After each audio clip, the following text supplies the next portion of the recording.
এখানে উপস্থিত আমাদের আমন্ত্রিত বিশেষ অতিথিবৃন্দ, সকল ইষ্টপ্রাণ দাদারা, মায়েরা, আমার গুরুজনেরা, সকলকে যথাযোগ্য স্থানে আমার সশ্রদ্ধ প্রণাম, প্রীতি শুভেচ্ছা, রানন্দিত জয়গুরু। আচার্যদেব যখন আমরা এই সৎসঙ্গের আশীর্বাদ নিচ্ছিলাম, তিনি বিশেষ একটা বিষয় বলতে বললেন, যেটা আমার অঙ্কিত ভাই এর আগে বলল, যে আধ্যাত্মিকতা সম্পর্কে অধিকাংশ মানুষের একটা ভ্রান্ত ধারণা রয়েছে। আমরা ঠাকুরকে ধরে ঈশ্বর সম্পর্কে, ধর্ম সম্পর্কে, আধ্যাত্মিকতা সম্পর্কে, জীবন সম্পর্কে যে একটা ধারণা পেয়েছি, যারা ঠাকুরকে ধরেননি তাদের সেই ধারণাটা অনেকটাই অপূর্ণ রয়ে গেছে। একটা ক্ষণিকের অনুষ্ঠানকে অনেকে আধ্যাত্মিকতা বলে মনে করে বৃথা সময় অপচয় করে। আধ্যাত্মিকতার জন্ম হয়েছে একটা প্রশ্ন থেকে, হু অ্যাম আই, আমি কে।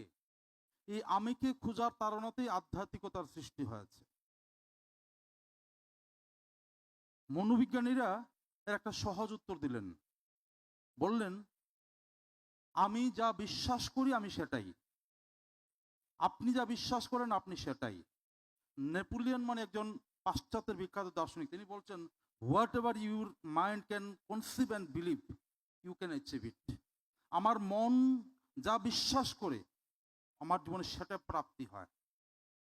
আর শ্রী শ্রী ঠাকুর সেটাকে শতানুশনে বললেন গভীর বিশ্বাসে সবই হয়। আমি যদি সতে বিশ্বাস করি আমি সৎ, আমি যদি অসতে বিশ্বাস করি তাহলে আমি অসৎ। শ্রী শ্রী ঠাকুরের ভাষায় যেরূপ আদর্শে তুমি বিশ্বাস স্থাপন করবে তুমি তদ্রূপ জীবন লাভ করবে। আমি ঈশ্বরে বিশ্বাস করলে আমি ঈশ্বরের সন্তান, শয়তানে বিশ্বাস করলে আমি শয়তান। শুধু আমার বিশ্বাসের উপর আমার জীবনটা দুই ভাগে ভাগ হয়ে যায়। আজকাল একটা থিওরি খুব চর্চিত হচ্ছে, ল অফ অ্যাট্রাকশন, মনোবিজ্ঞানীদের খুব চর্চার বিষয়। বলছে একটা মানুষ তার কায় মনোবাক্যে নিজের সম্পর্কে যা বিশ্বাস করে, আশা নয়, প্রত্যাশা নয়, বিশ্বাস, বলছে যা বিশ্বাস করে তার সে বিশ্বাসকে বাস্তবায়িত করার জন্য নেচারের সমস্ত ফ্যাক্টরগুলি তাকে সাহায্য করে এবং সেটা সে অ্যাচিভ করবেই। সেটাকে বলে ল অফ অ্যাট্রাকশন। 1952 সালে ইউএসের একজন চিকিৎসক এবং বিজ্ঞানী গবেষক তিনি একটা থিসিস প্রকাশ করলেন যে কোনো মানুষের পক্ষে 4 মিনিটের কম সময়ে 1 মাইল দূরত্ব দৌড়ে অতিক্রম করা সম্ভব নয়। যদি কেউ চেষ্টা করে যে 1 মাইল দূরত্ব 4 মিনিটের কম সময় অতিক্রম করবে তাহলে তার স্নায়ু এবং পেশি ভীষণভাবে ক্ষতিগ্রস্ত হবে। একটা মানুষের শরীরের পক্ষে সেটা সম্ভব নয়। তিনি তার ফিজিওলজি দিয়ে, স্ট্যাটিস্টিক্স দিয়ে একটা গবেষণা প্রকাশ করলেন। আর তখনই রজার পেনিস্টার নামে একজন বিশ্ববিখ্যাত দৌড়বিদ, তিনি মনে মনে প্রতিজ্ঞা করলেন যে আমি 4 মিনিটের কম সময়ে 1 মাইল দূরত্ব অতিক্রম করব। এই থিওরি প্রকাশ করার 2 বছর পর তিনি 3 মিনিট 59 সেকেন্ডে 1 মাইল দূরত্ব অতিক্রম করলেন, বিজ্ঞানীর গবেষণাকে ভুল প্রমাণিত করে। যখন সাংবাদিকরা ওনাকে জিজ্ঞেস করলেন আপনি সেটা কিভাবে করলেন, বললেন আমি কয়েক হাজার বার মনে মনে 4 মিনিটের কম সময় 1 মাইল দৌড়েছি, কয়েক হাজার বার দৌড়েছি। আমি যখন প্রত্যেকদিন দৌড়তাম আমি বিশ্বাস করতাম যে আমি 4 মিনিটের কম সময়ে 1 মাইল দূরত্ব যাব। আমার বিশ্বাস, আমার মনন, সাথে আমার পরিশ্রম এই বিজ্ঞানের সত্যকে ভেঙে দিয়েছে। এবং রজার পেনিস্টার এই দূরত্ব অতিক্রম করার পরে পরবর্তী সময়ে আরো বহু দৌড়বিদ 4 মিনিটের কম সময় করেছেন, কিন্তু প্রথম বিশ্বাসটা উনি জাগিয়েছেন। আপনার ব্রুসলিকে জানেন, একজন বিখ্যাত অভিনেতা। ব্রুসলি কখনো অভিনয় শিখেনি, তার সেরকম চিত্রতারকামূলক চেহারাও ছিল না, গান বাজনা কিছুই জানতো না, কিন্তু সে ছোটবেলা থেকে তা বিশ্বাস করতো সে আমি বড় একজন অভিনেতা হব, সুপারস্টার হব। ব্রুসলি নিজেকে একটা চিঠি লিখলেন, আমি ব্রুসলি বলছি যে আমি একদিন সারা পৃথিবীর সুপারস্টার হব, পৃথিবীর সবচেয়ে দামি অভিনেতা হব, তার বিনিময়ে মানুষকে আমি এত আনন্দ দেবো যে মানুষ পাগল হয়ে যাবে। ব্রুসলি একটা চেকের মধ্যে $1 মিলিয়ন একটা মূল্য লিখে সেটা পকেটে রাখেন। প্রত্যেকদিন ঘুম থেকে উঠেই নিজেকে লেখা সেই চিঠিটা পড়েন আর ওই চেকটা দেখেন এবং বিশ্বাস করেন যে তিনি একদিন পৃথিবীর দামি অভিনেতা হবেন। যে লোকটা কখনো অভিনয় শিখেনি, কখনো গান বাজনা শিখেনি, নৃত্য করতে শিখেনি, শুধু রাস্তায় মারদাঙ্গা করতো, সেই লোকটা একদিন পৃথিবীর সবচেয়ে দামি অভিনেতা হলো, সারা পৃথিবী ব্রুস লিকে চেনে। ওই বিশ্বাস, নিজের সম্পর্কে বিশ্বাস। আশা করলে হবে না, বিশ্বাস করতে হবে। রণবীর কাপুর ছোটবেলায় দুলবালি দুলহানিয়া সিনেমা দেখেছিল, দেখে তার পোস্টার একটা গড়ে লাগিয়েছে, লাগিয়ে সে সঞ্জয় দত্তের মুখটা কেটে নিজের মুখ লাগিয়ে দিয়েছে।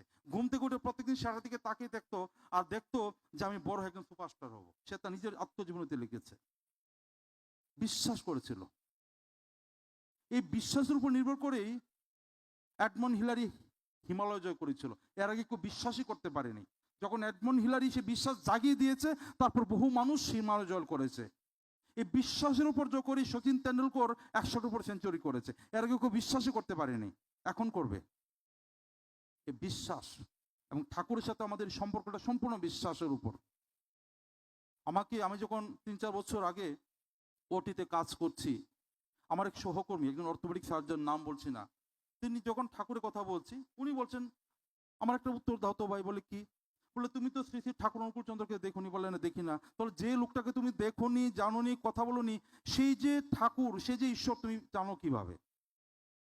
আর অদ্ভুত প্রশ্ন। সেই মুহূর্তে ঠাকুর দয়া করে একটা উত্তর দিলেন। বললাম, তুমি ছোটবেলা থেকে যে ভদ্রলোকটাকে বাবা বলে ডাকছো, তুমি কিভাবে বিশ্বাস করলে তিনি তোমার বাবা? তুমি কখনো ডিএনএ টেস্ট তো করোনি? তিনি যে তোমার বাবা তুমি বিশ্বাস করছো কিভাবে? সে চুপ করে আছে। তখন বলছে, আমার মা বলেছে। বলে ঠিক তাই, ঠাকুরের সাথে আমাদের সম্পর্কটা বিশ্বাসের, আর বিশ্বাসের উপর নির্ভর করে চলতে চলতে একটা অনুভূতি সৃষ্টি হয়েছে। ঠাকুর বললেন না, ধর্ম অনুভূতির উপর। সে অনুভূতি আমার বিশ্বাসকে আরো পাকা করে দিয়েছে। প্রথমে মার কথায়, মানুষের কথায় বিশ্বাস করেছি, বিশ্বাস করে চলতে চলতে অনুভূতি হয়েছে, সে অনুভূতি আমাকে আরো বিশ্বাসকে পাকা করে দিয়েছে। তিনি আমার জীবন স্বামী। তুমি ঈশ্বর বলতে পারো, গুরু বলতে পারো, যাই বলতে পারো, কিন্তু আমি তাকে জীবনে আশ্রয় হিসেবে গ্রহণ করেছি। আমরা প্রত্যেক দিন ঘুম থেকে উঠে শতনৌকায় পাঠ করি, আমি তোমারই সন্তান, পরমানন্দ, অতিরিক্ত শক্তি সমৃদ্ধ তোমারই সন্তান। এই যে প্রত্যেকদিন বলি আর বিশ্বাস করি যে আমি পরমানন্দ, আমি তোমারই সন্তান, আমি অজর অমর, এই কথাগুলি প্রত্যেকদিন শুধু বললে হয় না, বিশ্বাস করতে হয় যে আমি তার সন্তান, আমি পরমানন্দ। আর এই বলতে বলতে, বিশ্বাস করতে করতে আমার জীবন সেই পরমানন্দের দিকে এগিয়ে যায়। এবং আজকের যুগে যে আমরা 2026 সালে মানুষের জীবনে সবচেয়ে বড় সমস্যা হলো মেন্টাল স্ট্রেস, নিরানন্দ, দুশ্চিন্তা, একটা হতাশাময় জীবন। চতুর্দিকে তাকিয়ে দেখি এই মহা যে একটা ব্যাধি মানুষের ঘরে ঘরে গ্রাস করছে, তা থেকে উত্তরণের ছোট্ট একটা টোটকা শ্রী শ্রী ঠাকুর 100 বছর আগে দিয়েছেন, যে ঘুম থেকে উঠেই বলা যে আমি পরমানন্দ, আমি উদ্বৃত্ত শক্তি তোমারই সন্তান। এই কথাগুলি প্রত্যেকদিন বলতে বলতে, বিশ্বাস করতে করতে আজকের যুগের যে মহামারী মেন্টাল ডিপ্রেশন, তা থেকে আমরা নিজের অজান্তেই বহু দূরে চলে গেছি, আমরা আনন্দে আছি। আমি এখানে আমার অনেক অধিকৃত কলিগরা আছে, অনেক মেডিকেল স্টুডেন্টরা আছে। যখন মানুষের সাথে কথা বলি যারা ঠাকুরকে ধরে নেই, তাদের ঠাকুর সম্পর্কে, আচার্য পরম্পরা সম্পর্কে কতগুলি কোশ্চেন আছে, কোয়ারি, সেগুলি যথাযথ উত্তর না পেয়ে আজকাল ইউটিউব, ফেসবুক থেকে কতগুলি ভ্রান্ত ধারণা পেয়ে তাদের মনে একটা নেগেটিভ ভাব ঢুকেছে। খুব কমন কতগুলি প্রশ্ন, যেটা প্রশ্ন করে যে ভাই তোমাদের আসনে এত ছবি কেন? তোমাদের ঠাকুরও ঠাকুর, ঠাকুরের ছেলেও ঠাকুর, ঠাকুর নাতিও ঠাকুর, এরকমটা কেন? অথচ আমাদের ভারতীয় সাধনার জগতে যদি দেখেছি সে সত্যযুগ থেকে গুরুর সাথে তার শিষ্য পূজিত হয়ে আসছে। ভগবান রামচন্দ্রের সাথে মা সীতা এবং হনুমানকে একই আসনে পূজিত আমরা দেখেছি। আমরা কখনো প্রশ্ন করিনি যে রামের সাথে হনুমান আর সীতা কেন, লক্ষণ কেন, প্রশ্ন করিনি। আমরা দেখেছি ভগবান শ্রীকৃষ্ণের সাথে রাধা গৌরনীতায় দাঁড়িয়ে থাকে, আমরা কখনো প্রশ্ন করিনি যে ভগবান শ্রীকৃষ্ণের সাথে পাশে গৌরনীতায় আবার রাধা কেন। আমরা দেখেছি ভগবান রামকৃষ্ণদেব, মা শারদা, নিচে স্বামী যোগানন্দ বসু, আমরা কখনো প্রশ্ন করিনি। ঠাকুরের সময় আমাদের প্রশ্ন জাগছে একটাই কারণে, কারণ পুরুষোত্তমের জ্যেষ্ঠ আত্মজ তার ভক্ত, তার সর্বশ্রেষ্ঠ ভক্ত, এই জিনিসটা আমাদের সামনে ছিল না। কিন্তু গুরুর সাথে শিষ্য বারবার পূজিত হয়ে আসছে, কারণ শিষ্য যখন তার কায় মনোবলকে সর্বসত্তা দিয়ে গুরুর পায়ে নিজেকে সমর্পিত করে, তখন তার মধ্যে গুরু প্রকাশিত হন। তাই আমরা আচার্যদেবকে আমাদের গুরুর জীবন্ত প্রতিভূ হিসেবে পূজা করি। কিন্তু আমাদের ঠাকুর একজনই। শ্রী শ্রী বরদা নিজেকে বলতেন আমি ঠাকুরের কুকুর, কখন নিজেকে ঠাকুর বলেননি। আচার্যদেব বললেন আমি তার দীন দাস। তাই এই মিসকনসেপশনটা আমার বহু সহকর্মী বন্ধুদের মধ্যে রয়েছে। ঠাকুর ঠাকুরই। আচার্যদেব ঠাকুর নিজেকে ঠাকুর বললেন না, শ্রী শ্রী বরদা বললেন না। আমরা তাকে ঠাকুরের জীবন্ত প্রতিভূ রূপে আমাদের সামনে রাখি। ইষ্টবৃত্তি নিয়ে বহু কনফিউশন, যে ভাই তোমাদের এই পয়সা দিয়ে রোজ ঘুম থেকে উঠে কি সব করো। অথচ আমাদের এই ভারতীয় আধ্যাত্মিক সাধনার ক্ষেত্রে গুরুকরণ একটা প্রধান মাধ্যম, এবং এই গুরুকেন্দ্রিক সাধনার মধ্যে গুরু সেবা করা অত্যাবশ্যকীয় একটা কর্তব্য শিষ্যের। সে আদি প্রাচীনকাল থেকে শিষ্যের কর্তব্য গুরুকে সেবা করা। আমরা যখন শ্রী শ্রী ঠাকুরকে আমাদের জীবন স্বামীরূপে গুরুরূপে গ্রহণ করেছি, সেদিন থেকে আমার নিত্যনৈমিত্তিক কর্তব্যের মধ্যে এসে পড়েছে আমার গুরুকে সেবা করা। সেবা করা মানে আমি যেরকম ভাবে আমার মাকে বাবাকে সেবা করি, আমি প্রত্যেক দিন দৈনন্দিন আহরণ থেকে একটা অংশ আমার মা বাবার, আমার স্ত্রী, আমার ছেলে মেয়ের সেবার জন্য নির্বাহ করি, ঠিক তেমনি আমার গুরুকে আমার পরিবারের কর্তা ভেবে, আমার এই সংসারের মালিক ভেবে তার সেবার কাজে নিয়োজিত করি। সেটাকে ইষ্টভীতি বলে। যদি গুরুর প্রতি সেই সেবার নিয়ে তোমার প্রশ্ন জাগে, তাহলে আমার বাবার জন্য মার জন্য যেটা করছি সেটা নিয়ে তো প্রশ্ন জাগছে না। সেটা আমার সাধনার অংশ, সেটা যুগ যুগ ধরে হয়ে আসছে। এবার আমাদের করার প্রক্রিয়াটা হয়তো রকমটা তোমাদের পরিচিত নয়, তাই প্রশ্ন জাগছে। এরকম বহু প্রশ্ন, সেগুলি মানুষকে বিভ্রান্ত করে। আমি আমার জীবনে 3টা গল্প আপনাদের সামনে বলতে চাই। তার মধ্যে 2টো গল্প আমার নিজের দেখা, একটা শোনা, কিন্তু 3টি সত্য ঘটনা। কিন্তু এই ঘটনাগুলি আমাকে এতটা স্পর্শ করেছে, আমি বহু জায়গায় গল্পগুলি বলেছি। একটা হলো, আমি একসময় একটা গ্রামে চাকরি করতাম পিএসসিতে। সেখানে একজন মানুষের সাথে আমার পরিচয় হলো। তিনি ছোটবেলায় মা বাবাকে হারিয়েছেন, লেখাপড়া করেননি, নিজের নাম লিখতে পারেন না। কিন্তু ওনার বাড়িতে যখন দেখলাম অঢেল সম্পত্তির মালিক, বিশাল দালান বাড়ি, ছেলে মেয়ে প্রতিষ্ঠিত সংসার। এবং যখন আমি অবাক হলাম যখন শুনলাম যে ওনার স্ত্রীকে নিয়ে উনি 17 বার চেন্নাই গিয়েছেন চিকিৎসা করার জন্য। যে লোকটা লেখাপড়া জানে না, নিজের নাম লিখতে পারে না, মা বাবা নেই ছোটবেলা মাকে, সে কিভাবে এই জায়গায় গিয়ে পৌঁছলো এবং স্ত্রীকে নিয়ে চেন্নাই যাচ্ছে যেখানে কেউ বাংলা বোঝে না, সেটা কিভাবে হলো? আমি তাকে জিজ্ঞেস করলাম সেটা কিভাবে করলেন। তখন সে তার জীবনে হিস্ট্রিতে বলছে, আমি খুব ছোটবেলায় মা বাবাকে হারিয়ে অনাথ হয়ে গেছি, স্কুলে কলেজে পড়ার সুযোগ পাইনি। আমি মানুষের বাড়িতে কাজ করতাম, আমাকে খেতে দিতাম, কাজ করতাম, টাকা পয়সা দিত না। যখন একটু বড় হলাম তখন আমার বোধ হয়ে আসলো আমার জীবন তো এইভাবে যাবে না, আমার একজন গার্জিয়ান দরকার, যে আমার জীবনটা কিভাবে চালাতে হবে আমাকে পথ দেখিয়ে দেবে। আমি অনেক ভেবেচিন্তে দেখলাম আমাদের গ্রামে একজন প্রধান শিক্ষক আছেন যাকে সবাই সম্মান করে, যাকে দেখে কথা বলে আমার ভালো মানুষ বলে মনে হয়েছে। আমি ওনার কাছে গিয়ে বললাম যে আপনি আমাকে জীবনে পথ দেখান, আমি কি করলে বাঁচবো। আমার কাতর আর্জি শুনে উনি আমাকে গ্রহণ করলেন। বলছে শোন, আমি যা করবো তুই সেটাই বলবি। বলে কি করবো? বলে তুই এখন যেখানে আছিস সেখানেই কাজ কর, যখন তোর 18 বছর হবে আমার কাছে আসবি। সে কাজ করছে, কিছু পয়সা জমাচ্ছে। 18 বছর যাওয়ার পর বলে শোন, একটা ইলেকট্রিক অফিস হয়েছে, সেখানে নাইট গার্ড লাগবে, তুই গিয়ে এমএলএ সাহেবকে পায়ে ধরবি, আমার কথা বলবি যে আমাকে যেভাবে হোক একটা কাজ দিন। সে এমএলএ সাহেবের গিয়ে পায়ে পড়লো, বলে আমাকে কাজ দিন। পা ছাড়ছে না। বলে ঠিক আছে, একটা ইলেকট্রিক অফিস হয়েছে, নাইট গার্ডের কন্ট্রাকচুয়াল কাজ, তুই থাক। সে এখন রাত্রিবেলা ওই ইলেকট্রিক অফিসে থাকে, দিনের বেলা মানুষের বাড়িতে কাজ করে। এই করে কিছু বছর গেল, টাকা পয়সা জমলো। তখন ওই হেডমাস্টার বললেন যে তুই কিছু একটা জায়গা কিন, একটা বাড়ি করার জন্য। সে জায়গা কিনলো, নাইট গার্ডে চাকরি করছে, বেতন পাচ্ছে, ছোট্ট একটা ঘর বানালো। কিছুদিন পর বলে একটা বিয়ে কর। বলে আমাকে কে বিয়ে দেবে? বলে দেবে, অমুক গ্রামে গিয়ে দেখ একজন ধনাঢ্য পরিবার, ওনার মেয়ের পায়ে একটা প্রবলেম, একটু ক্ষত আছে, যে কোনো বিয়ে হচ্ছে না, তুই মেয়েটাকে বিয়ে কর। মেয়েটার ভাইটাই নেই। ওনার কথা মতো ওই মেয়েটাকে বিয়ে করলো। বিয়ে করার সাথে সাথে শ্বশুর অঢেল সম্পত্তির মালিক হলো, সে ভালো আছে। অনেক লম্বা কথা, আমি শর্টে বলছি। আমি বললাম আপনি চেন্নাই কিভাবে যাচ্ছেন, আপনি তো নাম লিখতে পারেন না। বলছে আমি যখন আমার স্ত্রী অসুস্থ হলো চেন্নাই নিয়ে যেতে হবে, কাকে বলবো? আমি ওনাকে গিয়ে বললাম যে আমি তো কিভাবে যাবো, কোন রেলে উঠবো, কোন বাসে উঠবো। উনি আমাকে লাল কাগজ, নীল কাগজ, হলুদ কাগজে বাংলা ইংরেজি হিন্দিতে লিখে দিলেন, যখনই রেল স্টেশনে গিয়ে খুঁজে পাবি না এটা দেখাবি যে আমি অমুক জায়গায় যাবো, কোন ট্রেনে উঠবো। উনি সমস্ত টোকেন লিখে দিলেন। উনি এই সারা রাস্তা টোকেন দেখিয়ে দেখিয়ে চলে গেলেন। কয়েকবার যাওয়ার পর অভ্যাস হয়ে গেছে, এখন আর টোকেন লাগে না। গল্পটা বলার উদ্দেশ্য হলো, একটা নিরক্ষর লোক যার মা বাবা নেই, সে একজন হেডমাস্টারকে তার জীবনের গার্জিয়ান হিসাবে, তার পথের দিশারি হিসেবে স্থির করেছিল, এবং তিনি যেভাবে বলেছেন সেভাবে করেছে, পরে আজকে সে একটা অবস্থায় পৌঁছেছে। আমরা প্রত্যেকে যদি ঠাকুরকে, আচার্যদেবকে সে আমাদের জীবন স্বামী রূপে তিনি যেভাবে বলেন সেভাবে করতে পারি, চলতে পারি, পরম বিশ্বাসে, পরম নির্ভরতা, তাহলে আমাদের জীবনটাও খুব সহজ হয় ওই মানুষটির মতো। প্রত্যেকটা মানুষের জীবনে আমি হতে পারি শিক্ষিত, হতে পারি আমি স্মার্ট, হতে পারি আমি বুদ্ধিমান, কিন্তু সংসারে চলার কায়দা বুদ্ধি দিয়েও হয় না, পড়ার ডিগ্রি দিয়েও হয় না, ইউনিভার্সিটিতেও শেখায় না। সেই সংসারে চলার কায়দা যিনি জানেন, আমার ভূত বর্তমান ভবিষ্যৎ যিনি জানেন, এমন একজন মানুষকে আমরা পেয়ে যদি তাকে আমার জীবনের অভিভাবক হিসেবে গ্রহণ করতে পারি, তাহলে জীবনটা খুব সহজ হয়। আরেকটি গল্প বলছি, আপনারা অনেকেই চেনেন। আগরতলা মন্দিরের গেটে ঠিক উল্টা দিকে দেবুদা, ওনার একটা পা নেই। আজকে থেকে অনেক বছর আগে একটা অ্যাক্সিডেন্ট, ওনার পা কাটা যায়।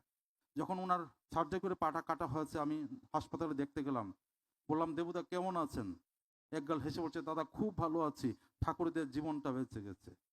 একটা লোক হাসপাতালে ভর্তি, তার আস্ত পা কাটা গেছে, সে অবস্থায় বলছে খুব ভালো আছি। তার এই কথাটা আমি বহু জায়গায় বলেছি, যে একটা মানুষ ঠাকুরের প্রতি বিশ্বাস থাকলে, নির্ভরতা থাকলে, এবং সেটাকে আমি বুঝি আধ্যাত্মিকতা।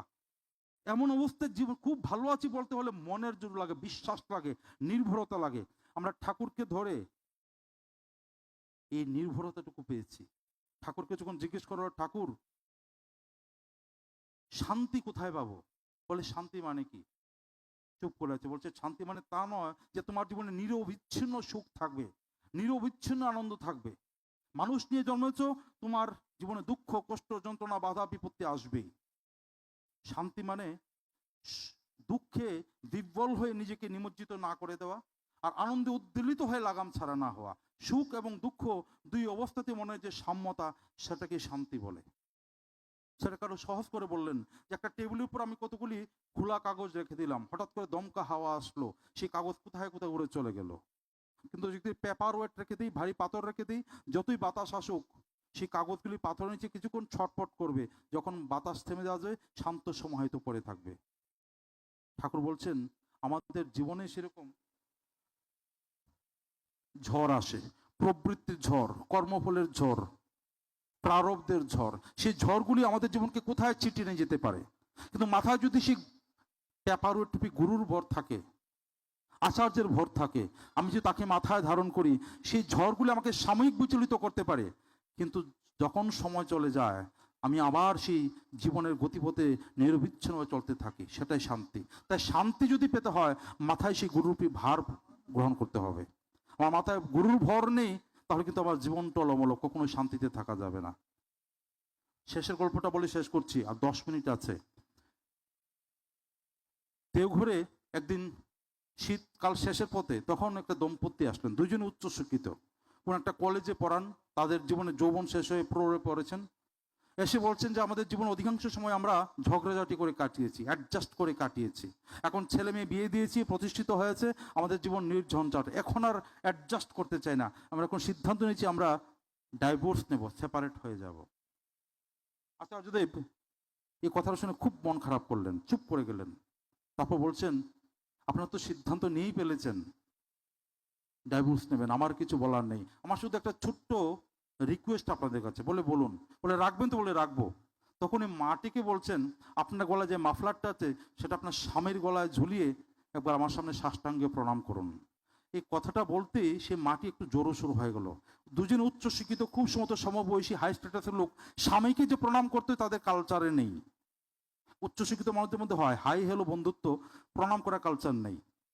এবার আচার্য কথা দিয়েছেন, খুব জোরু শুরু হয়ে সংকুচতার সাথে স্বামীকে প্রণাম করলেন, আর প্রণাম করার সাথে সাথেই স্বামী দেবতা হাওয়া করে কেঁদে উঠছেন।